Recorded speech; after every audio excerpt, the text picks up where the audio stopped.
Welcome to Peter and Ruffy's Football Show, your daily fix of football chat on STV.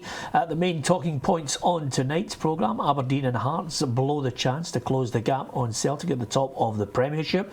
Hibs are neck and neck with Rangers in the Championship, and signing news: Cup tie Dave Mackay extends his deal at St Johnstone, as does Conrad Ballatoni at Kilmarnock, and Dundee United have signed former West Ham midfielder Guy Damel.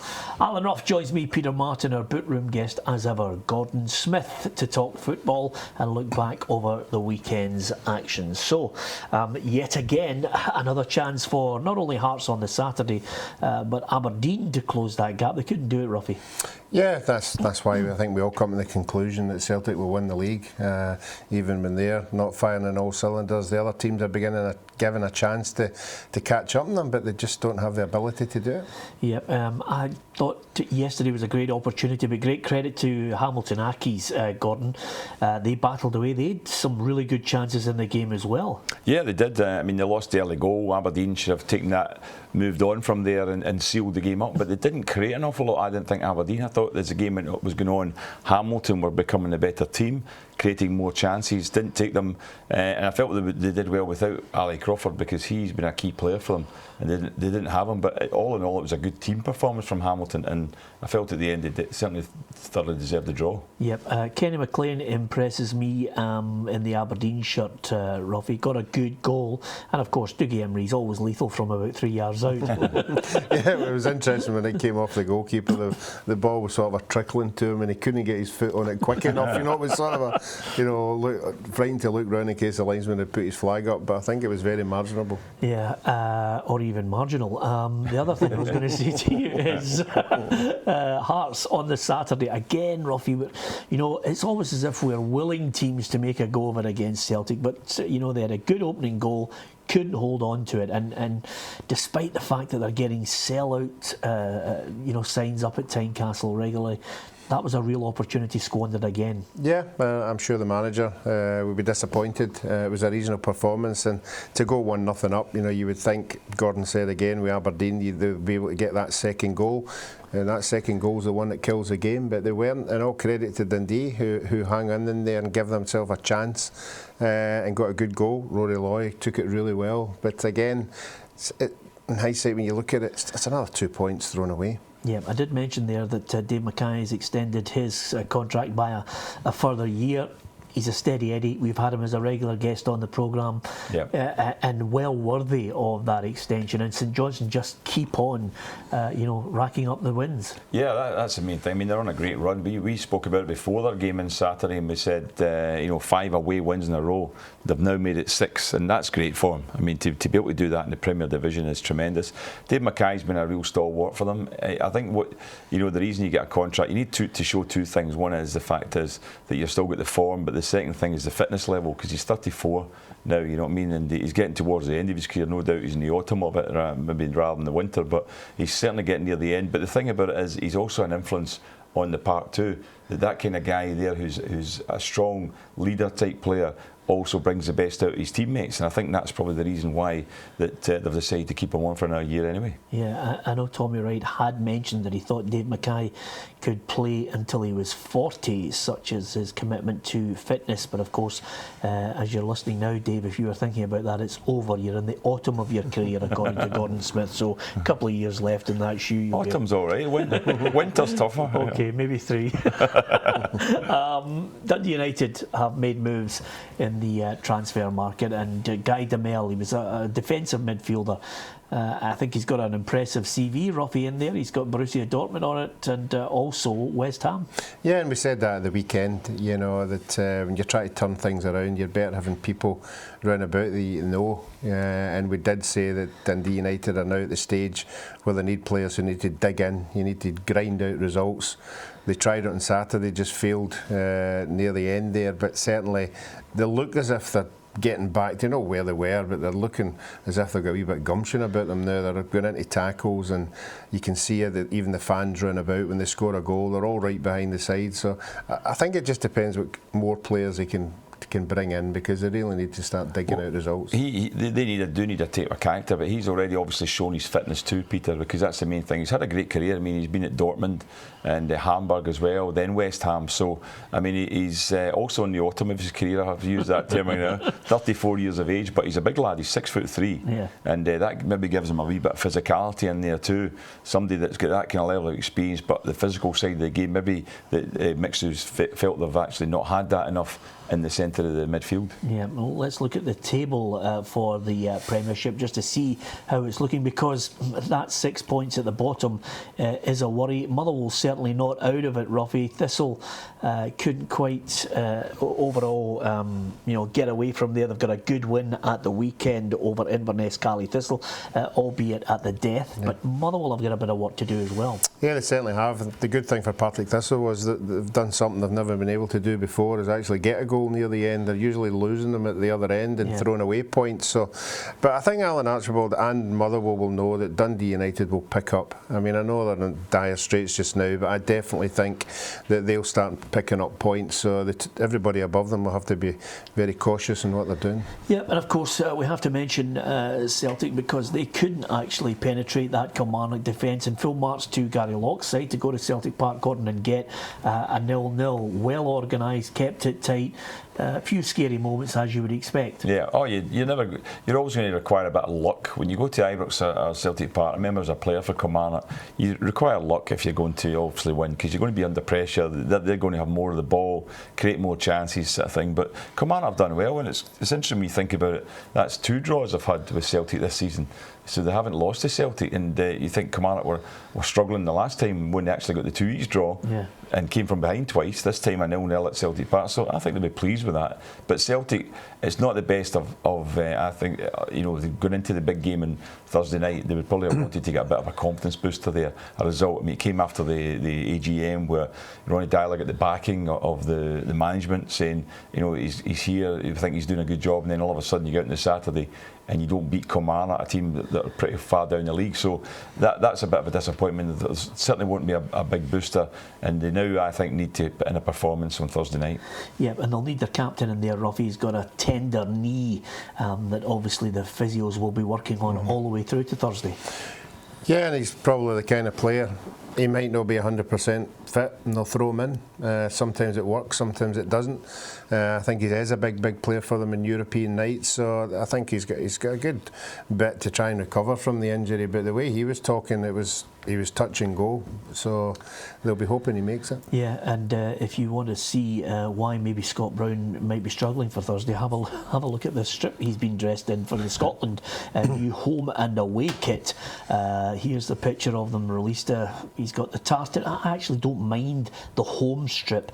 The away strip, just kind of I'm not a big fan, Ruffy. I don't know about yourself. What do you think? Yeah, I think the away strips for the supporters. It's the sell strips. It looks more like a t-shirt than anything else.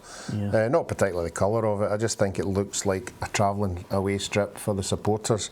The tartan I don't have a problem with either, but I'm an old traditionalist. I'm really happy they brought back the old badge. Yeah. But I'm a Dennis Lost style strip. The blue with the white collar and the white sleeves, and just the traditional colours. Although apparently they actually do tap into the kids to see what they respond to. So we've had pink before, so we've got pink again. And here's a quick poll that we were running earlier today. Do you like the new away kit? 32% were right behind it, yes. 68 said no. But it'll be a grower. It's as simple as that. Yeah, it will be. It's not. The biggest problem they've got as well, issuing a shirt like that at the time when Scotland's not in a good period, when the teams fail to qualify European Championships, there's going to be criticism because of that. If Scotland were going to France next summer, it wouldn't be considered the same way it is. I think that'll be part of the reaction. Yeah, absolutely. And Scott Brown's been busy this week. He's also involved in a new Celtic Christmas commercial, Ruffy, which was hilarious. It was one of tugs at the heartstrings until you see Scott Brown in a onesie, which is an experience to say the least. Just before we hit the break, I've got to show you this photograph and say well done to Hamilton Accies. They were all in the French away kit, something that Ruffy highlighted on Saturday. solidarity with everyone in France after the tragedies in a number of destinations and the terrorist attacks. But that was a great shout by Hamilton Accies, Ruffy. Yeah, again, the step ahead of most of the clubs, and it was good for whoever came up with the idea to do that. And again, it's one of my favourite strips, all white. Yeah. Absolutely. Okay, it's all been about strips on this programme so far. We'll talk about some of the results in the lower leagues, especially in the Championship. It's neck and neck. Can Hibs pip Rangers to the title? Only time will tell. Give us your view on that. We'll also look at the lower leagues and the Barclays Premier League, which has a surprising leader at the top, Jamie Vardy. 10 out of 10. We'll talk about them next.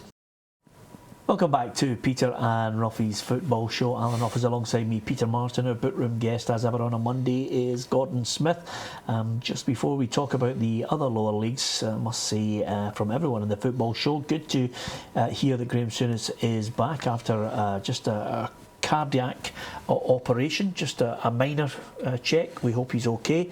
Certainly one of my favourite players in the Liverpool jersey, Ruffy. Yeah, I think initially just when you pick up the paper and you see he's been taken to hospital and it sort of blows out of proportion, you think the worst, but yep, you're right, he's back home again and he's a fighter, so I mean something like that would just be a minor detail for him to fight off. Yep, absolutely. Also at the weekend, if you were in control of the TV control, I don't know how dominant you are in your house, but Real Madrid against Barcelona, Gordon, there was one moment in the game when it really kind of rammed home to me how good Barcelona were. They were 3-0 up and they brought on the sub Messi.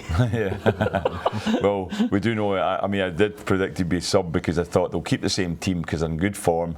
And what a great card to play, even if you're losing and you're bringing on Messi. But the fact was they were cruising, and I thought they were tremendous. I mean, I just saw the second half, but I saw the goals before that. And I'll give credit to Real Madrid fans. Iniesta gets applauded off by Real Madrid fans. I mean, when do you ever see that? Yeah. Very rare aspect of the game, isn't it? Well, it's funny actually, you do see it quite a bit at Anfield at times. You know, Liverpool fans are very responsive to players that they think are well worthy of you know, the respect because of the type of player. But I think Real Madrid fans did that for Ronaldinho when he had a virtuoso performance in the Bernabeu. But that was a class act, and to be fair, he has won them the World Cup, Spain. Yeah, I know. He's well worthy of it. Probably appreciate that. Yeah. And he was magnificent. Another man in the autumn of his career. But he can still, now he's in the winter. He can still play on for a few years. Championship. Oh, Ruffy, it is hotting up nicely. Suddenly it starts to get a little bit hot under the collar now because Rangers slipped up against Livingston. Hibs took full advantage and managed to grind out yet another win, this time away at Alloa. Yeah, and I think the word is reaction. I think everybody will be looking at Rangers now. This is the first time they've had a test. You know, I think if you've been at Rangers, a new player coming to the new club, you've had a holiday. Since you've been there, you've been winning games 5-0, 4-0, and quite rightly playing good football. But now there's a wee bit of pressure on now. You've got to win games. You know, you've got to keep the momentum going to the end of the season. And Hibs will be hoping that some of the players might not be able to. We've seen it before. There's players, you know, when there's 40-odd thousand there and you're having to win games. It's a different mentality you have to have. When you're winning games comfortably, it's easy. But now when things aren't going particularly well, you know, you really need to have to dig in, and it'll be a sign, and it'll be a good sign as well if they come through it. Yeah, Rangers still have a game in hand, although Jason Holt did mention they just weren't at it on Saturday. Got the lead, couldn't build on it, and then Hippolyte got the equaliser for Livingston. Gordon. Yeah, I mean, it's a little bit like we've already spoken about Hearts and Aberdeen, Peter, that, you know, they had the lead and then couldn't hold it, and good sides generally do. If a team's playing well enough, once they're 1-0 up, they're cruising, because certainly when you're away from home, I always found that if you were winning away from home, the opposition are having to attack you, and you can actually just be a bit more patient and you can catch them on the break and you end up maybe scoring more goals. But the thing was, Rangers, Livingston fought back, played well seemingly, so it's a bit of a blow, because once they were to hear that Hibs have got the points again, it begins to put a little bit of a fear in Rangers, I think, to a certain extent, or a worry, not maybe a fear, but just a worry. The fact is, if we don't get results here, Hibs are on such a strong run that we could fall away. Now, it's a wee while yet. I mean, I think they've got another 3 games before they play each other, but that will certainly be a big game. When that game comes around, round in Ibrox at the end of December. I'm not so sure it'll be the deciding factor, the games against each other, Ruffy. I just have a feeling that both of them will be tested in certain games. Well, I think Hibs have been tested as well. I mean, they went to Alloa, the bottom of the league, and won nothing. It wasn't that an impressive scoreline, so they'll be feeling the pressure as well. But as Gordon says, when that game comes around, it will be a time we stand up and be counted. It'll be a tremendous game. It'll be a tremendous atmosphere in the place. But now teams are now looking as if I fell into the trap. I didn't think there was enough teams there that would take points off Rangers. That proved me wrong at the weekend. Yeah, here's a look at the championship table, just to give you a flavour of what's happening at top and bottom. Falkirk slipped up as well with a real chance to close the gap too, but they failed to take it. At the bottom end, I think we are of the opinion, Gordon Smith, that Alloa will be gone. It's now trying to avoid that playoff. Yeah, the way it's working, if you look at the league there, I've been saying this 2 or 3 weeks now, it looks like the top 3 are going to be 3 of the 4 playoff teams. Then you've got a real competition on between sort of Morton Wraith and Queen of the South. Then you've got a fight on, you can see there, from 3 clubs avoiding the playoff spot, and Alloa looking at the moment, unless they can put a run together, they're looking like the relegated team. So they actually are into divisions there in that league in terms of what they're doing. And Raith Rovers play St Mirren tomorrow night. I'm looking at that table and I'm looking at St Mirren. That's a big worry. If St Mirren were to go through the whole season where they are just now and end up in the playoffs, and God knows what would happen if they were to go down another division. Well, they're in that zone at the moment. That's the problem for them. And as I say, you can get out of that. There's enough time and enough games left. They can easily, any of these teams can easily get out of it. But they are the 3 that are fighting for that second bottom spot. But to be honest with you, Gordon, I don't see St Mirren getting 4th spot. And for the promotion side, no chance. No way. Okay, as far as the League One is concerned, 14 games unbeaten. I think the honest men and Ian McCall deserve tremendous credit. He's got his head down, still keeping a low profile. Sometimes he doesn't even speak to us when we're playing 6-a-sides with him, Rocky. But they're going and they're winning. Yeah, I think Ian has showed a bit of professionalism there. He's not shouting for the rooftops. He knows that that's a very tough league. He knows his team are playing well. He knows they'll go through a wee bad spell at some time. So I think he's handling the whole situation perfectly. Yep, and again, Dunfermline slipped up, so that was good news for Ayr as well. Yeah, that has happened. I mean, I think Dunfermline have had 3 draws out of the last 4 games, I think. So it's not the best of form they're in when they were scoring so comfortably in the season. But it's quite funny, the 4 top teams played each other 2 weeks in a row. That was the fixtures where those 4 teams playing against each other, and Ayr were the only one out of the 4 that picked up full points. So that's why they're sitting there now in the top of the league, because they're consistent. And as we said it before, if Ebony's going to try and do anything at all, Ayr United will have to start dropping points, because the kind of run they're in now, you imagine they're going to win that league. Yep. Here's a look at the League One table, just to get a quick flavour of where they stand. Ayr United just a solitary point ahead, but it looks as if Ayr United and Dunfermline will battle it out for the title. The rest in that clutch will try and get to the playoffs, and at the bottom end it's still so tight as well. As far as League Two is concerned, Clyde 3 consecutive wins, and I think now people will start to look and start to think, can Barry Ferguson's Clyde win that title? Well, they're in with a chance. I mean, this is the tightest league in the country without doubt. I think it's actually, is it 12 points separate every team in the league? I mean, that's where else would you have a league anywhere where there's 12 at this stage, where there's 12 points separate 10 teams? So it's all about putting a run together. You can jump 4 places. A bad run, you drop 4. So I think there's still a long way to go. But Clyde are once again, we're talking about form, momentum, and Clyde have that at the moment. Here's the division, League Two, to have a quick look at, to see how things are faring, because of course 13 points is separating them. League One, I think Albion Rovers take on Cowdenbeath tomorrow, but in League Two, there you have it. Annan Athletic at the top end, and Clyde still in the mix as well. So interesting times in League Two. As far as the Barclays Premier League is concerned, everybody was talking about one man, Jamie Vardy. No mean feat in that league to get 10 goals, 10 consecutive games, Ruffy. Yeah, it's amazing, absolutely amazing. For where he's come from to be scoring goals at that level, and the confidence is there for everybody to see. And I think we all hope he gets it. I think we all hope he gets the record. I think it's stunning. It's stunning for a player who's never had a lot of recognition, and he's playing for one of the teams. I know they're top of the league, but who would have expected Leicester City to be top of the league at this stage of the season? No one would have given it a thought. And the amazing thing is, he's equalled now, and the man he's equalled is a famous player, Van Nistelrooy. And the fact is, the game that he's going to be getting the opportunity to take 11 goals is against Manchester United. Yeah, absolutely. And if they keep getting clean sheets, they will eventually fall away, Ruffy, because there's so much pizza, it starts actually having an effect on you. So, two contrasting bit of fortune for two holding midfielders that used to play at Celtic. Paul Lambert got a good start with a win, and I think Neil Lennon is starting to feel the pressure, Ruffy, at Bolton, bottom of the table. Yeah, and again, when Neil left, I really thought he was looking for a bigger club in Bolton, but Bolton was available. But he knew right away, as soon as he went in there, limited resources. Even at the beginning of the season, he was banging the door, trying to get money to bring players in. And in that league, everybody's pushing for the big bucks. So he's down there, and you're picking up the paper week on week on. You're just waiting on it, aren't you? You're just waiting, and depends on what kind of relationship he's got with the board. But we saw what happens down in England when they panic.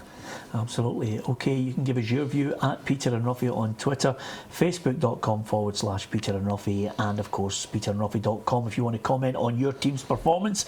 Good chat from Alan Ruff, Gordon Smith and myself, Peter Martin. Thanks for watching.